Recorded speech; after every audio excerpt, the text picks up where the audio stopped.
Debby is not done. The slow-moving tropical storm made its second landfall in South Carolina early this morning and continues to crawl inland of the Carolinas, dumping loads of heavy rain. Some saturated cities in the southeast could see another several inches of rain on top of what the storm brought this week. Debby's downpours also triggering a high risk of flash and urban flooding. We have live team coverage across the region. Meteorologist Alex Walls is standing by in Fayetteville, North Carolina, and meteorologist Chris Bruin in Raleigh, North Carolina. Their live reports are coming up in just a few minutes. Well, thanks for getting your day going with us as we help you plan for the big events in your neighborhood. We have you covered from coast to coast, and of course, Tropical Storm Debby. The big story in the east, no doubt. It is centered still in northern South Carolina, about ready to move into North Carolina, and heavy rain is a big factor still, even now, beginning to move northward into Virginia. I know, hard to believe that it's still in South Carolina. Right. Has been such a slow mover. The latest advisory did at least increase that forward motion to 10 miles per hour. We've been waiting for that, and now it's finally happening, beginning to accelerate. Yeah. And we'll see that acceleration actually increase even more so. But for now, we're dealing with the issues of a slow-moving storm, which includes heavy rain. Overnight, some breaking news, there was a flash flood emergency in parts of North Carolina. This is in Bladen County, where there are multiple road closures and voluntary evacuations still ongoing. We got an update last hour from the police chief. Here's what he said. Advice to people is just if they can, stay at home. If you don't have to get out for anything, do not.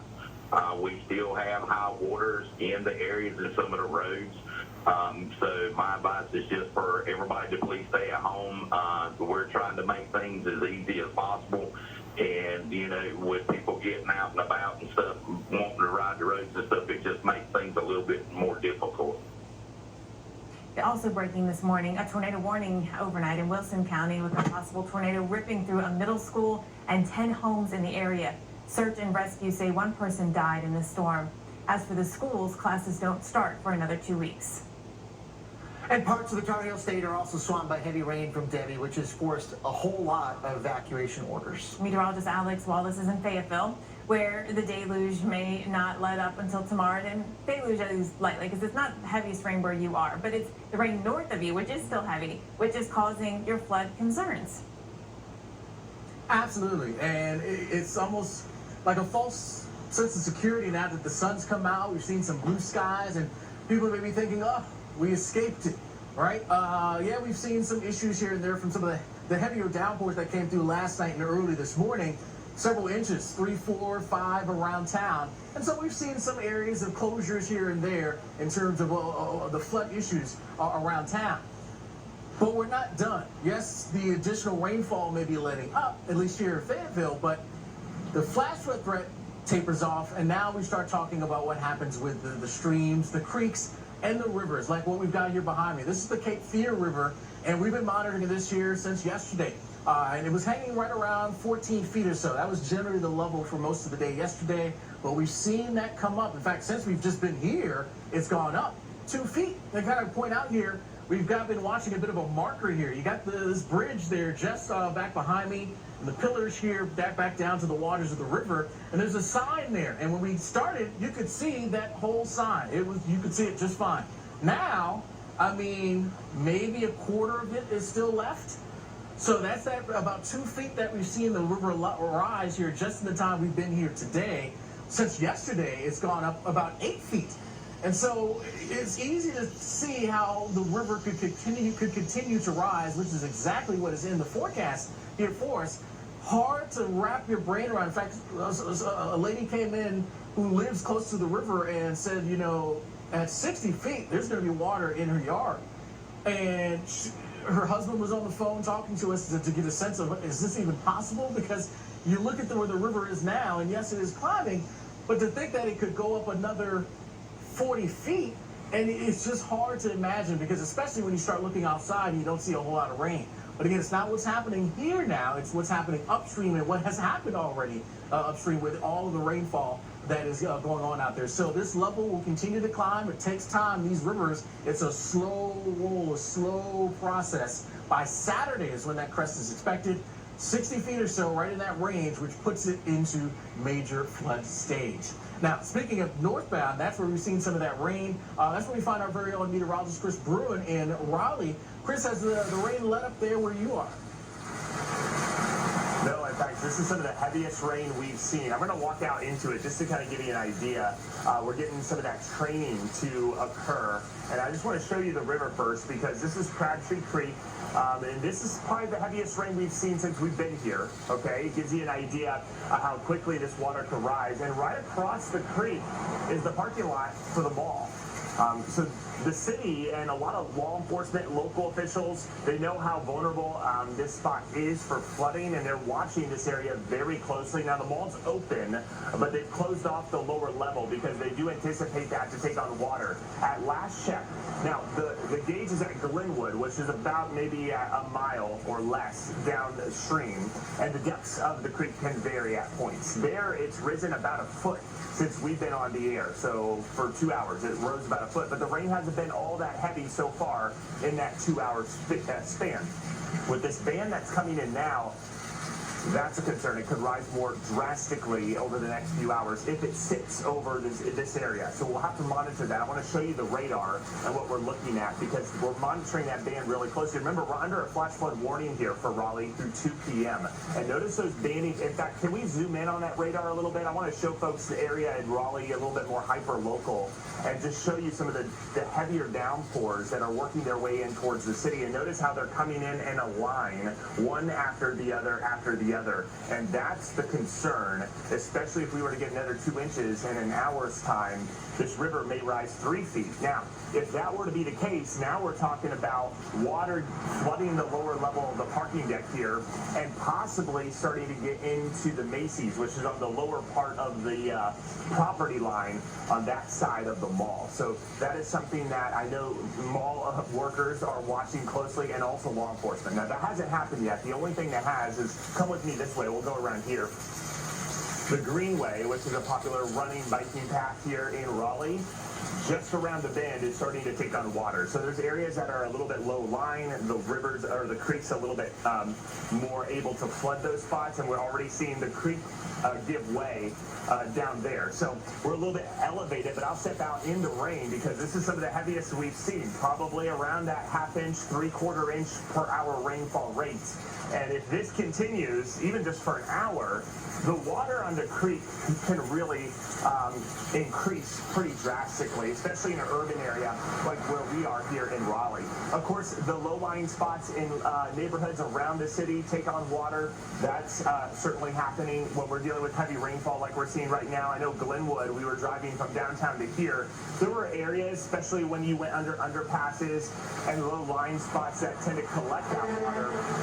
Those were taking on a little bit of that water, but nothing impassable. So I would say for now, we've done okay in Raleigh.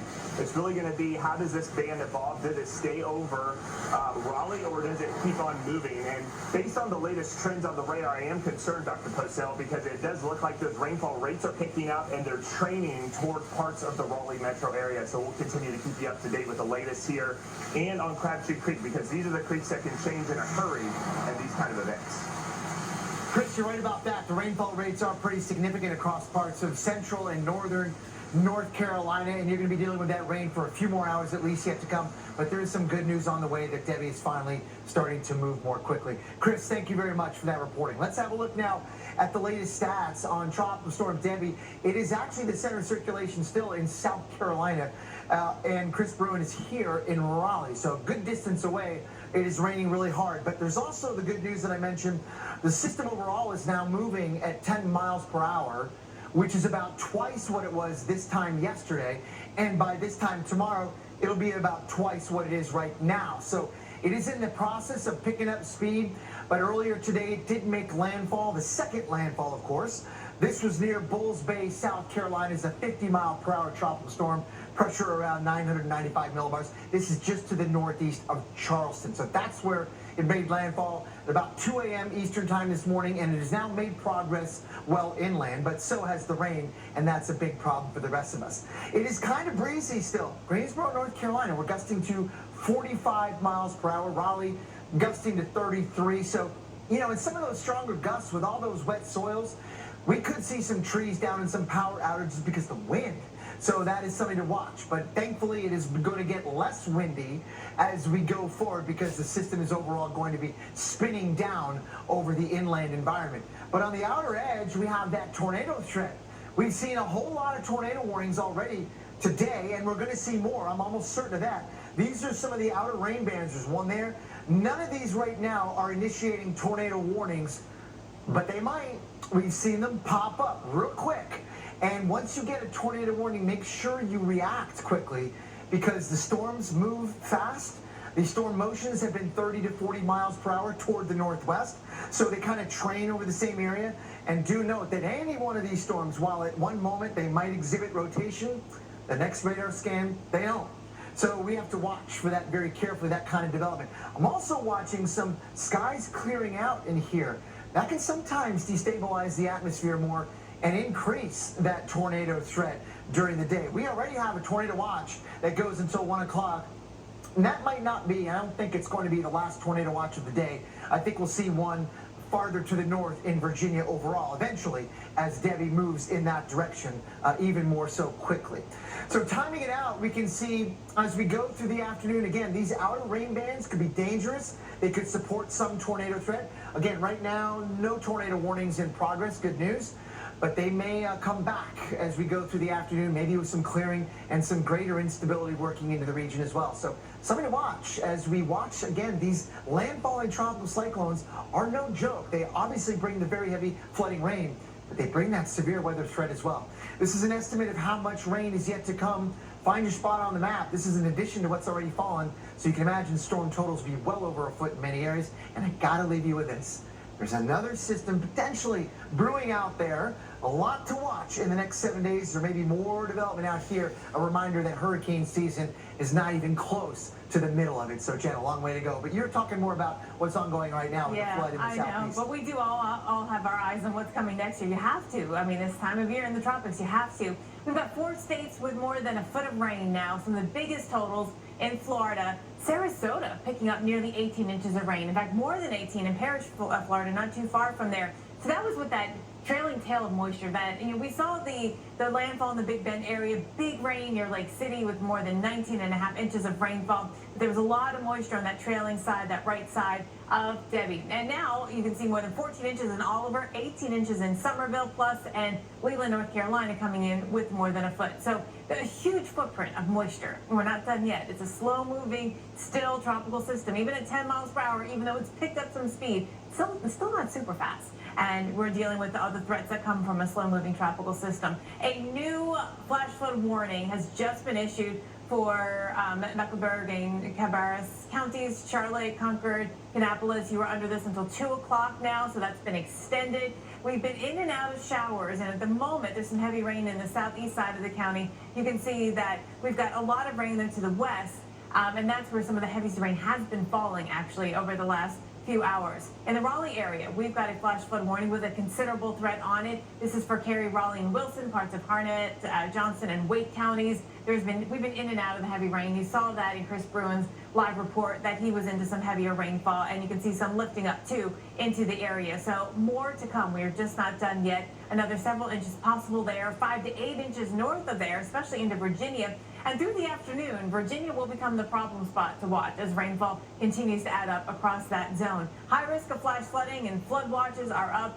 Let's look at the river gauges. These are the spots flooding right now. We've got minor and moderate in orange and red, major in purple. There are 3 gauges in major in northern Florida and in Georgia, but we expect more to go up into major. And it's because of this rain that is happening. The rain has already fallen. How the water drains through the river basins will all be affecting these gauges and, of course, the surrounding communities around the area. Just real quick, I wanted to get through this so I can show where we've got so many more gauges going to major, including along the Cape Fear River there, where Alex is reporting from in Fayetteville, Greg. Well, Jen, you're right. And, the flood threats are not ending in the mid-Atlantic. Debby is looking to continue up the coast, bringing round after round of soaking rain into parts of the Northeast. Could be bringing some heavy rain to places like D.C. and Lewisburg, Pennsylvania in the next 24 to 36 hours. So weather conditions here, you see them in D.C. and in Lewisburg, PA. Not terrible right now, but it's going to get rainier throughout the evening hours today and then into tonight and early tomorrow. Let's have a look at the current conditions in the Northeast and the Mid-Atlantic. It's actually for many of us, really not all that bad. A little light rain in New York City, Binghamton, New York as well.